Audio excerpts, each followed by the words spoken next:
সব কিছু অল্প অল্প করে নিয়ে এসেছি। এখানে অল্প একটু নুডলস নিয়েছি, তার সাথে এখানে চিলি চিকেন রয়েছে, চিলি চিকেন আর চিকেন মাঞ্চুরিয়ান কি ছিল একটা, এক সেকেন্ড। আর এখানটায় হচ্ছে আরেকজন দাঁড়িয়ে আছে, ওয়েট করে আছে। কি খাচ্ছ বোনা?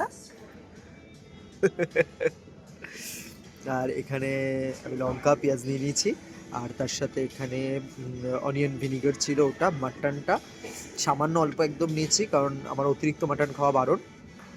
আর এখানটায় হচ্ছে গিয়ে চিকেন বিরিয়ানি নিয়ে। কেমন খেতে মাটনটা? কিরকম? সেই। আচ্ছা, আর এখানে একটু স্যুপ নিয়ে নিয়েছি।